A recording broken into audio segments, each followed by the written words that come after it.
Australian Rules Football evolved in Melbourne in the mid-19th century. An Aboriginal game known as Marngrook and Gaelic football, played in Ireland, have been cited as inspiration, but the game was mainly based on football played in English public private schools. Transported to the parklands of Melbourne, the game was shaped by the vast open spaces and the men who played it. In England, the rules of football differed from one school to the next, and when playing outside of their school, teams had to agree on which rules to follow. At Cambridge University in 1848, a common set of rules was established that drew from 5 schools: Harrow, Eton, Rugby, Winchester and Shrewsbury. In colonial Melbourne, the same issues arose. Football games were chaotic, and often lengthy negotiations over rules were required before play could begin.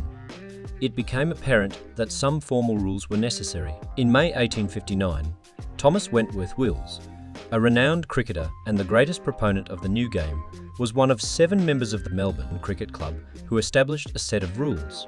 Several of the group had studied at Cambridge, so they likely had experience of playing a hybrid form of football. They were willing to compromise and, as a result, the game that emerged was not bound by tradition. In many ways, the new sport reflected the aspirations of colonial Melbourne, where class mattered less than skill, pluck and endeavour. The rules included handling of the ball at any time, that the player with the ball could only run as far as was needed to kick the ball, that a player who marked the ball cleanly from a kick could take a free kick, that throwing the ball was banned, and that an opponent could not be held if he did not have possession of the ball. In the following decade, several amendments were made so that players could run with the ball if they bounced it or touched it on the ground every 5 or 6 yards.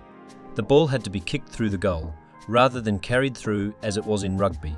Players were penalised if they held the ball when tackled. There are no more popular outdoor gatherings in wintertime than those which take place on Saturday afternoons in Richmond Paddock to witness the football strife.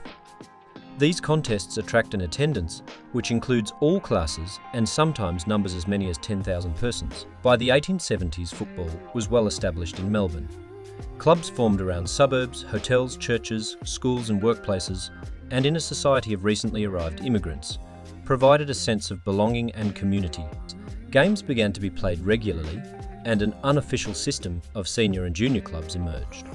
The starting time for senior games was soon fixed at 3 p.m. on a Saturday afternoon, enabling some manual labourers to play. Players and spectators represented the full gamut of Melbourne society.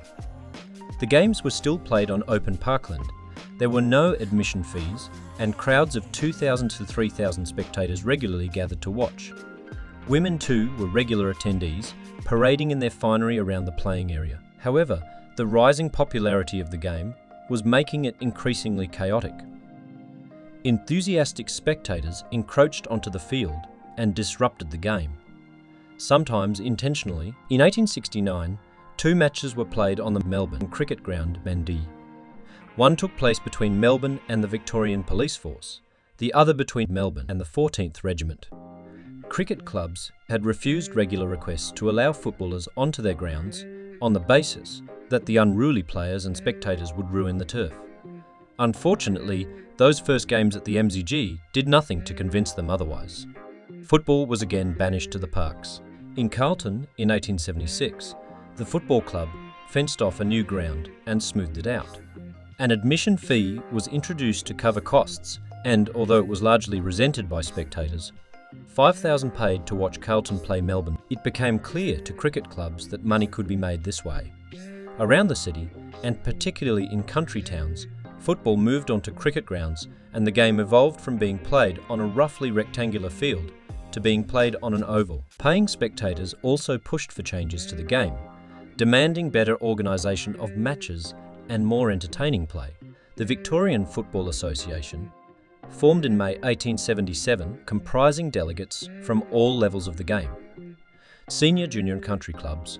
Its brief was to supervise all matters relating to football, including revising the rules, resolving disputes and providing umpires for the bigger games. It was also responsible for the promotion of the game and the organisation of intercolonial matches. From the 1880s, the game that came to be known as Australian Rules, football spread from Victoria, west to South Australia and Western Australia, and south to Tasmania. However, The disparity between weak and powerful clubs caused conflict within the association, especially over the distribution of gate takings. The more successful teams drew larger crowds and felt that they were entitled to a greater share of the funds. Clubs put much of the money raised into improving the ground and facilities for both spectators and players, but by the 1880s, money was also being offered to lure players from one club to another. The VFA promoted the amateur ideal of sport, where the game is played for its own benefits rather than financial reward. Meanwhile, the clubs were moving towards professionalism. The evolution of the game continued, with new rules introduced to speed up play and reduce the likelihood of draw. Richmond and University joined the league in 1908, although the latter left after the 1914 season. And Footscray, now the Western Bulldogs. Hawthorn and North Melbourne joined in 1925. Rugby union and league prevailed in New South Wales and Queensland. But a century later, in 1982, financially troubled South Melbourne relocated to Sydney.